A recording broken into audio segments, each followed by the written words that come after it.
집에 혼자 있으면 이불 안에서 보면 된다. 그럼 덜 무서움.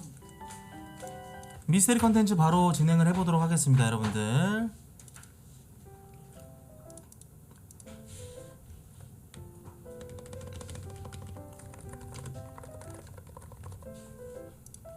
자, 가보겠습니다. 코트의 미스테리 극장 진행 한번 해보도록 할게요. 자, 봅시다. 오늘은 또 어떤 자료들이 기다리고 있는지. 야, 미스테리 진짜 많다. 펜코가 참 좋은 커뮤니티야.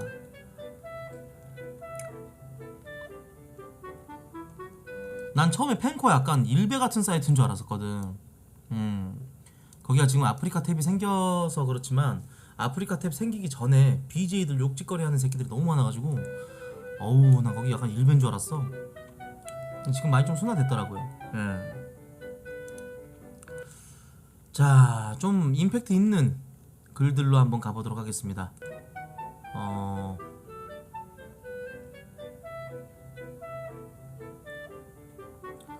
살인범과의 두뇌 게임 존나 재밌을 듯. 제목이 뭔가 좀 끌리네요. 자, 어우, 조회수 10만 건 야무지네.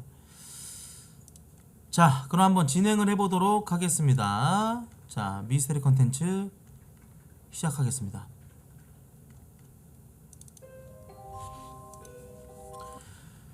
자, 그것이 알고 싶다 929회 2014년 3월 1일 살인범과의 두뇌 게임 접촉의 증거라는 주제의 미스테리입니다.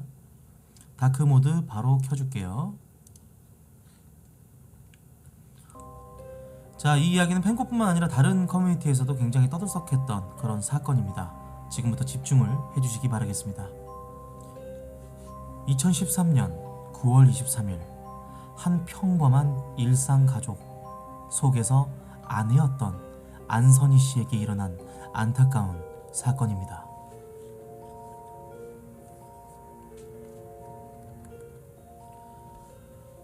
결혼 6년 만에 세 딸의 부모가 된 가명 이창민 씨와 안선희 씨는 누구와도 다를 게 없는 평범한 한 가정이었는데요.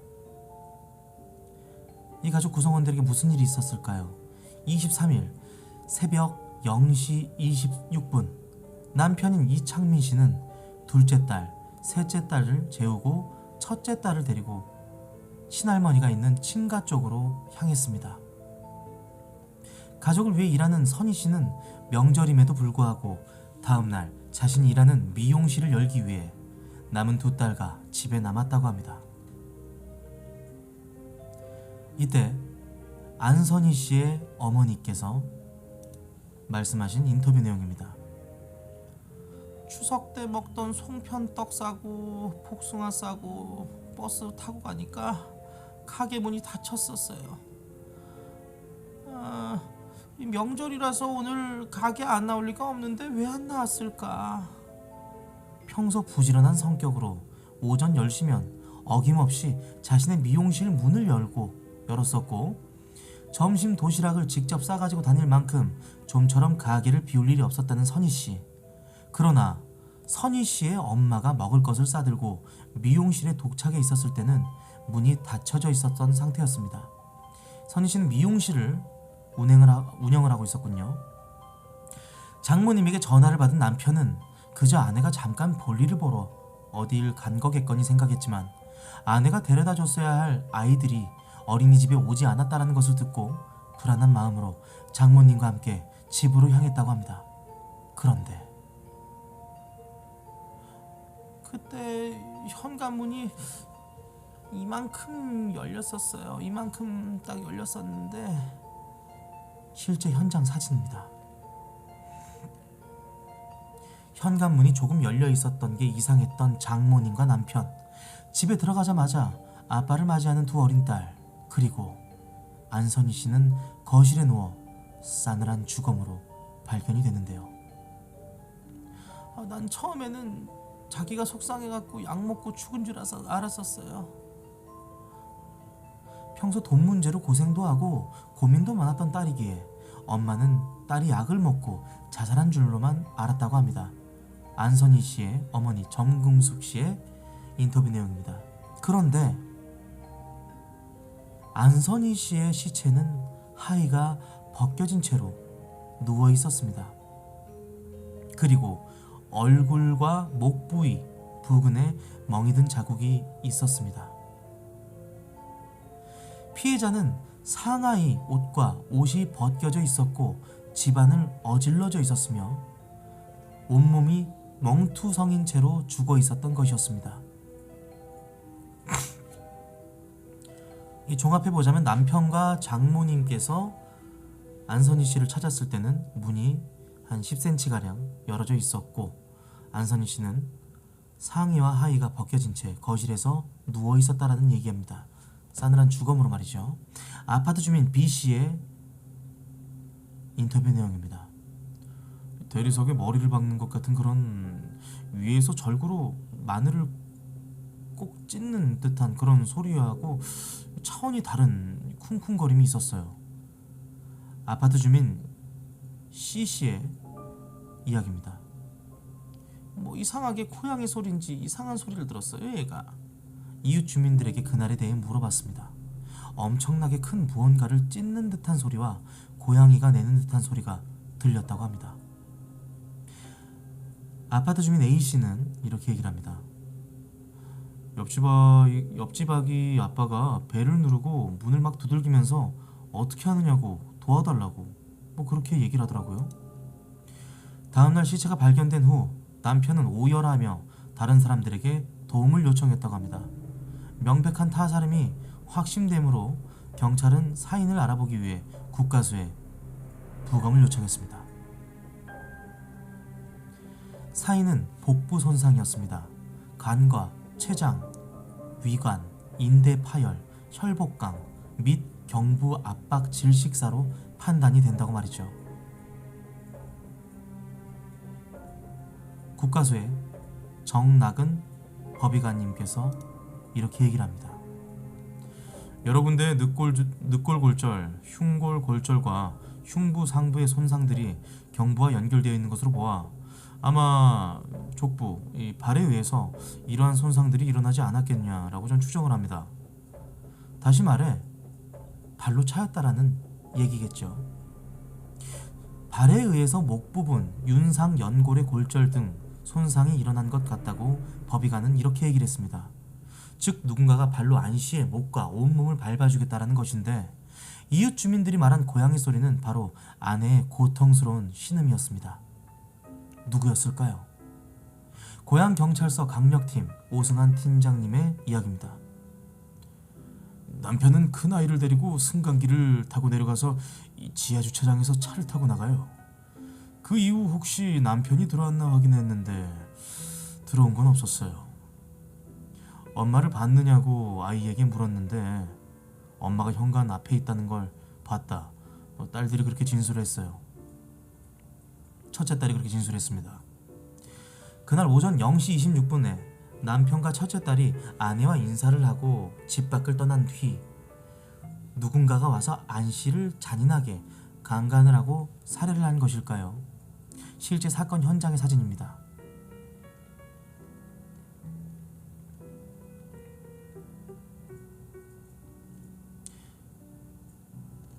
담배의 꽁초 같은데요. 아까도 말했듯이 실제 사건 현장에는 누군가가 강도의 목적으로 침입한 흔적이 여럿 발견이 되었습니다. 고양경찰서 과학수사팀 양호승 형사님의 이야기입니다. 처음에 봤을 때는 변사자는 거실에서 사망한 채 누워있고 팬티도 내려가 있었습니다. 집안도 흐트러져 있는 상태고 이런 걸 봐서는 누군가가 강도 목적으로 들어갔다가 변사자를 성폭행하고 나온 것으로 보였습니다.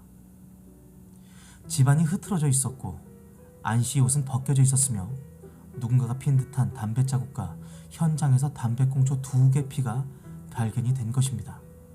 게다가 안씨의 가슴에는 누군가가 빤 듯한 흔적과 타액이 남아있었기에 누군가가 안씨를 성폭행한 후에 강도를 하여 달아났다는 가설이 지배적이었습니다. 하지만 국가수 유전자 분석실에 정종민 연구사님의 의견입니다. 양쪽 가슴에 묻은 타액을 오른쪽 왼쪽 각각을 채취해서 오셨어요. 그런데 좌측하고 우측하고 서로 유전자가 섞여서 나왔거든요. 둘 다 여자인데 다른 여자들인 거예요. 고양경찰서 강력팀 오승환 팀장님은 이렇게 얘기를 합니다. 우리가 나중에 DNA 검사를 해보니까 애 DNA가 나온 거예요. 꼬마애가. 단박공초에서도 꼬마아이의 DNA가 나왔어요. 되게 보면 성범죄 현장에서는 속옷이 이렇게 올라가 있잖아요.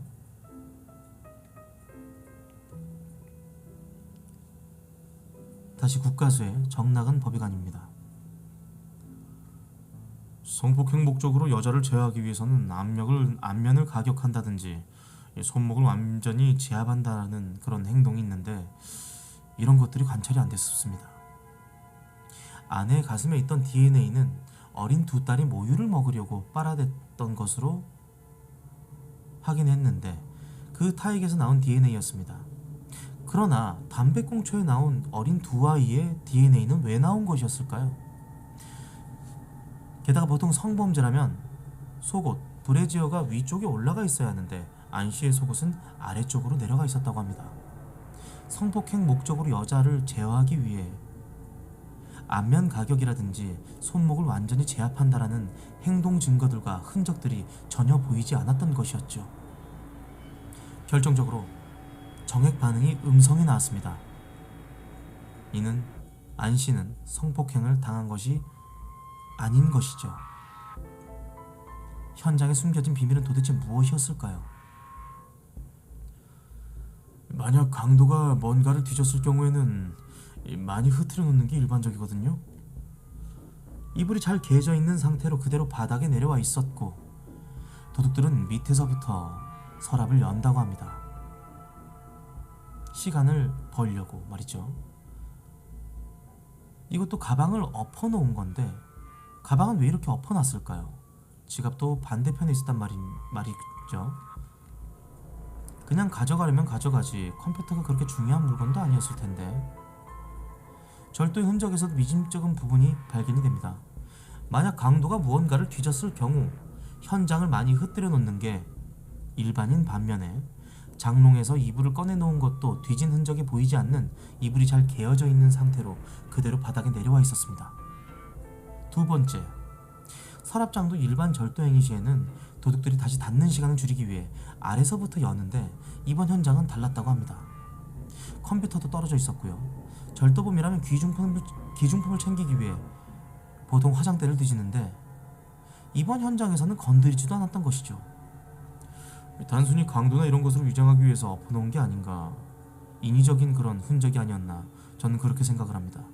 즉 경찰은 범인이 일부러 사건 현장을 강도, 성폭행으로 위장하려고 의도적으로 만든 정황들이었다는 것인데요. 일단 가장 결정적인 증거가 있을 것 같았던 담배꽁초를 봅시다. 탄화흔입니다. 담배에 불이 붙는 위치죠. 이것도 범인이 만든 것으로 추정이 되고요. 담배꽁초, 사건 현장에서 발견된 이 담배꽁초, 담배가 모양이 좀 다르죠. 오승환 팀장님의 인터뷰입니다. 현장에 나와 있는 증거물만 갖고 봤을 때는 여러 방향으로 생각할 수 있었는데 2인 1조가 들어왔을 가능성도 배제는 하지 않았습니다. 2인 1조, 주변에 있는 담배들을 엄청나게 수거해서 계속 유전자 감정 의리를 돌리려고 우리가 현장에서 발견한 담배꽁초의 DNA하고 일치하는 DNA를 찾으려고 계속 돌려봤습니다. 그렇다면 이 담배꽁초도 범인이 의도적으로 남긴 것이었을까요? 아까 위에서 말했던 것처럼 이 담배꽁초에는 딸들의 DNA를 제외하고 그 어떤 DNA도 발견되지 않았었습니다. 여러가지 정황들로 미루어 봤을 때 소파에 남은 담배가 탄 자국은 범인이 남긴 흔적이라고 추정할 수 있겠죠. 그렇다면 두 담배꽁초 중 과연 어떤 것이 탄화 흔적을 만든 것일까요? 제작진은 이를 실험해 보았습니다. 3.3cm의 지름의 담배꽁초, 똑같은 종류의 담배에 불을 붙여놓고 실제 남아있는 필터 길이가 될 때까지 같은 가죽 위에 올려놓고 일부러 탄화흔을 남겨봤습니다. 이러한 모양으로 탄화흔이 남죠. 현장의 탄흔은 3.3cm, 흰색 필터는 2.5cm, 노란색 필터는 3cm 이렇게 남았습니다. 지금 현장에 발견됐던 담배꽁초는 소파 위에 남겨졌던 담배꽁초가 아닙니다. 하지만 실험 결과 그 어떤 담배꽁초와도 탄화흔의 흔적이 길이가 맞지 않는 상황이었습니다. 경기대학교 범죄심리학 공정식 교수님은 이에 대해 이렇게 얘기를 합니다. 담배꽁초에 있는 DNA 주인이 범인이다라는 것을 좀 더 확고하게 하기 위해 소파에다가 일부러 탄화 흔적을 남겨서 범인이 담배를 피웠다는 것을 수사관이 알아볼 수 있도록 수사 혼선을 주기 위한 행위로 보여집니다. 결국은 버려진 담배꽁초와는 달리 실제 탄화된 담배꽁초, 이게 범인을 지목해주는 거죠. 결국 소파 위에 있던 자국은 현장에서 발견된 담배에 의한 것이 아니었다는 것입니다. 여기 또 다른 의문점이 있는데요. 신문배달부의 인터뷰 내용입니다. 지나가면서 이렇게 보는데 현관문이 이 정도 열려 있더라고요. 그래서 이 시간에 문을 누가 술 먹고 늦게 들어갔나? 이렇게 생각하고 돌아서서 나왔죠. 사건이 있던 것으로 추정되는 9월 23일 오전 4시경 신문배달부 오씨는 그 아파트에서 신문을 돌리고 있었다는데 안씨의 아파트 현관문이 열려있는 것을 발견하게 되죠. 경찰대학교 범죄심리학 박지선 교수님의 인터뷰 내용입니다. 당연히 문을 닫고 다른 사람들의 눈에 최대한 늦게 띄게 현장을 은폐하는 것이 일반적이죠. 더군다나 특히 이러한 살인사건과 같은 경우에는 범행 현장에 문을 열어놓고 범죄자가 떠나는 경우는 정말 아주 미비하다고 봐도 무방하거든요. 전문가에 의하면 굽까지 내려가면서 현관문을 열어놓은 것은 보통 현장을 은폐하려는 살인범들의 평소 행동과 그 행동 양상과 다르다는 것입니다. 저희가 신고받은 시간이 오후 1시를 좀 넘어서 이렇게 신고를 받았었는데 시체 사후 경직을 봐서는 12시간 이전으로 추정을 했습니다. 시체 경직과 부검 결과를 토대로 하면 사망 예상 시각은 오후 11시에서 새벽 2시경으로 추정하였고 CCTV나 창문 등 주위 환경을 보았을 때 어떤 방문자도 확인할 수 없었던 것이죠. 사망 시각대에 아내가 접촉했던 사람은 단 한 사람, 바로 남편밖에 없었습니다. 게다가 남편의 여러 이상한 점도 발견이 됐습니다. 3시 47분경 아내가 사망 확인 직후 CCTV 화면입니다. 이 엘리베이터에 타있던 남편의 모습을 유심히 지켜보는 이수종 교수님은 이렇게 얘기를 합니다. 보통 엘리베이터에 있는 텔레비전에서는 중요한 프로그램을 방영하지는 않죠. 그런데 주의를 굳이 끌만한 내용이 아님에도 불구하고 이 사람이 지금 넋을 놓고 바라보잖아요. 그런데 주민이 타면 또 행동이 갑자기 변하죠. 아내가 사망 직후에 엘리베이터의 CCTV 화면에서 이상함을 느낀다는 이수정 교수님의 내용입니다.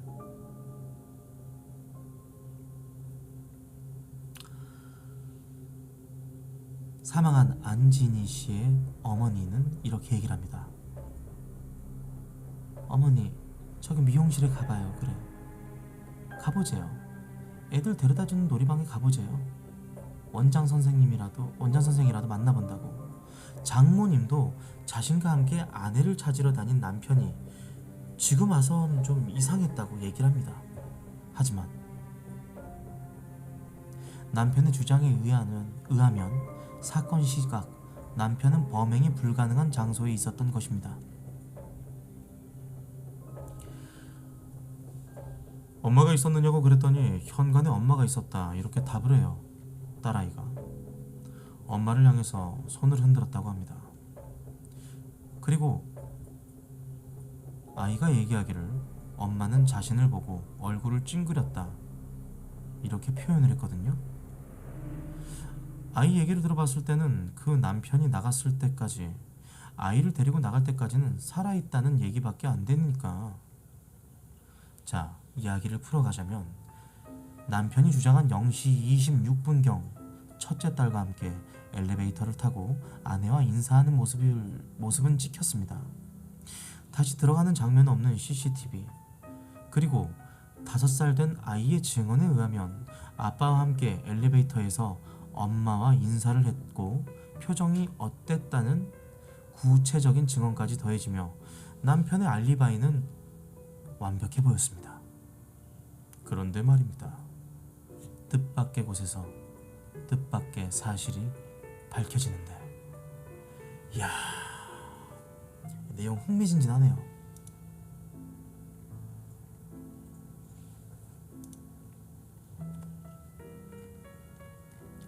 제발 랄프씨, 제발 제발 제발 랄프씨, 랄프씨 찾으세요 빨리. 와, 존나 답답해.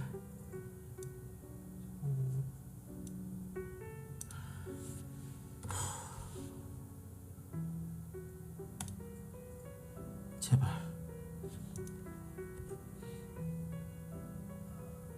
좀 나오는데요? 아, 본인 나오나요? 이거 아니네, 잠시만요. 랄프씨 제발.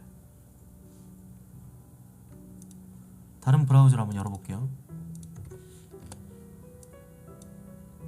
아, 제발 랄프씨 잘린 것 같은데 이거? 아, 제발, 너무 궁금해요.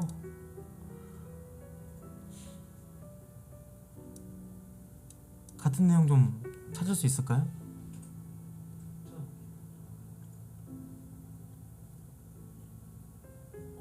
이거 보면 될 것 같아요. 오케이, 링크 주세요. 매체에서 드렸는데.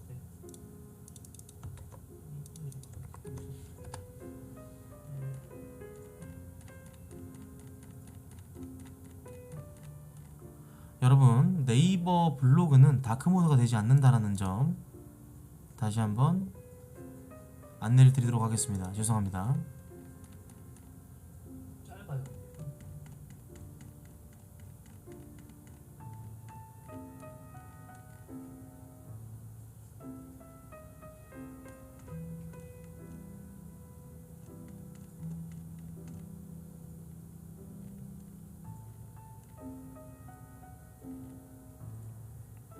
자, 여기서부터 보면 될 것 같습니다. 대략적으로, 네, 바로 보겠습니다. 남편의 증언으로는 23일 새벽 0시 26분에 둘째, 셋째 딸을 재우고 남편은 첫째 딸을 데리고 친할머니가 있는 친가 쪽으로 향했다고 하죠. 그 엘리베이터에 나온 CCTV의 화면입니다.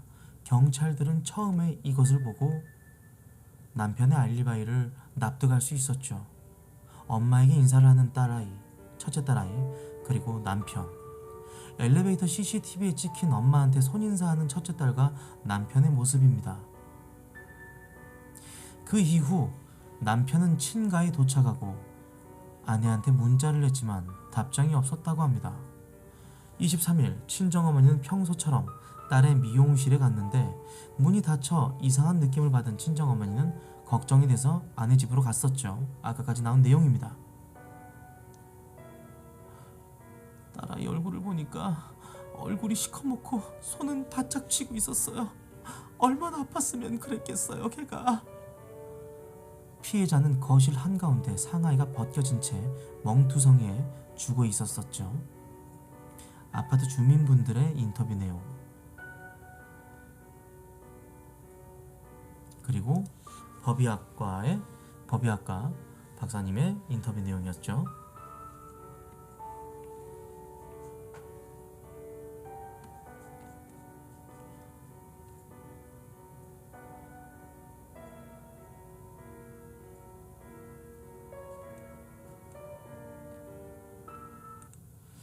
자, 이 CCTV 화면을 봐주시기 바라겠습니다. 특이하게 강제성을 굉장히 강하게 띄었을 경우, 그럴 경우에는 섬유가 많이 남습니다. 계획적이었습니다.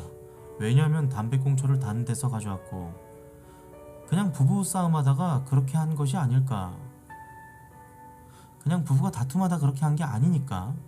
담배꽁초까지 갖고 집에 들어왔다는 것은 사전에 다 계획이 됐다고 봐야죠. 자, 이쯤 돼서 남편에게 초점이 돌아가고 있습니다. 어떻게 자기가 범행을 저질러 놓고 우리한테 그렇게 태어나게 할 수 있냐고. 어떻게 그 애들을 놔두고 그딴 짓을 할 수 있을까요? 인간이라면.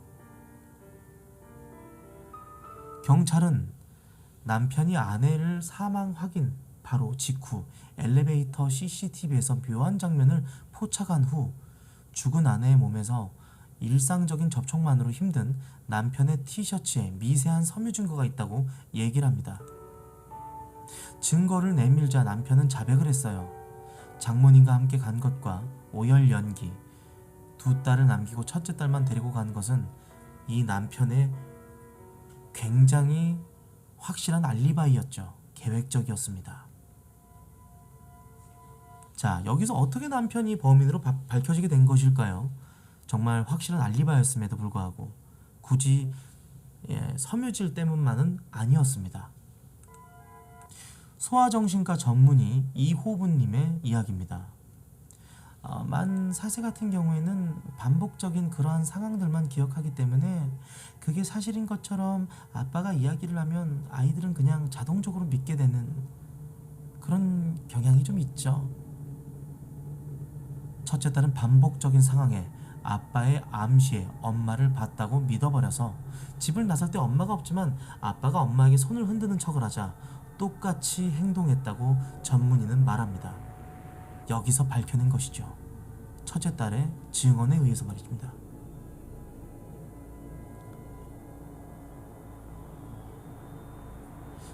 연기 같지 않아요. 물건을 흔드는 건 무의식적인 행동이거든요. 이건 어떻게 보면 기분이 좋다고 봐야죠. 물건을 저렇게 흔드는 건 보통 기분이 좋을 때 하는 행동이거든요. 자기를 굉장히 오랜 기간 사람 취급을 안 하고 무시하는 바람에 돈을 못 버니까 부인이 신경질적으로 하다 보니까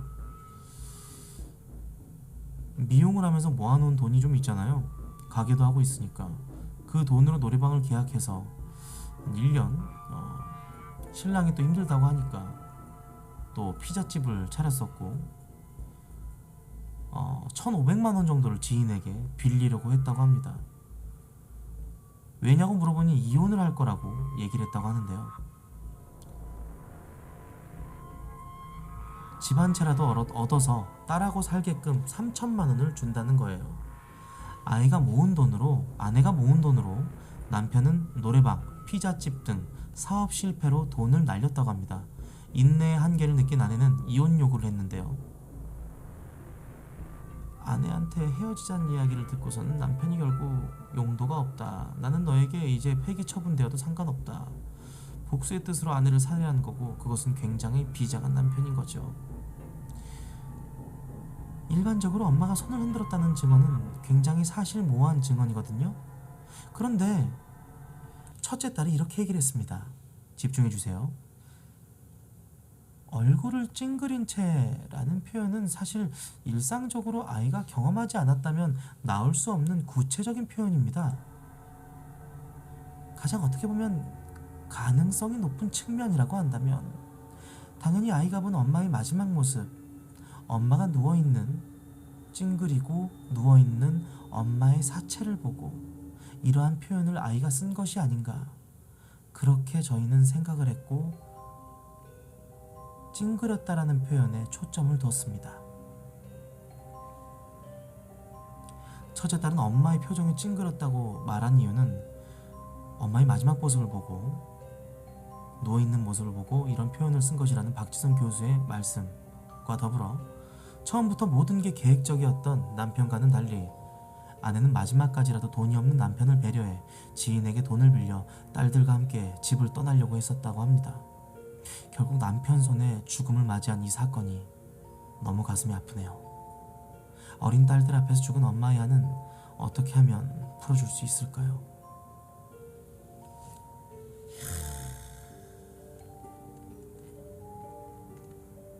중간에 조금 몰입이 좀 끊기게 약간 자료가 유실돼서 조금 아쉽긴 하지만 대충 어떤 내용인지 여러분들께서 아셨을 거라고 생각합니다. 엄마가 찡그리고 있었다라는 첫째 아이의 증언, 그리고 CCTV에 남아있는 남편과 아이가 손을 흔드는 모습, 그것과 대조되는 어떤 그런 내용들이 이런 단서를 남기지 않았나 생각이 드네요. 예, 불쌍합니다. 예, 안타깝네요. 엄마가 찡그리고 있었다라는 게 크게 작용을 했던 거죠.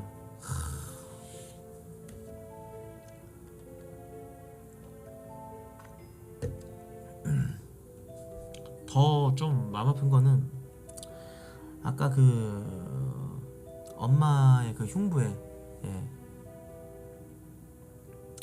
타액의 흔적이 아이들이 집에서 배고파서 예, 이렇게 엄마한테 젖을 빨았던 게 굉장히 좀 안타깝고 좀 그렇네요. 예. 엄마가 죽은 줄도 몰랐을 텐데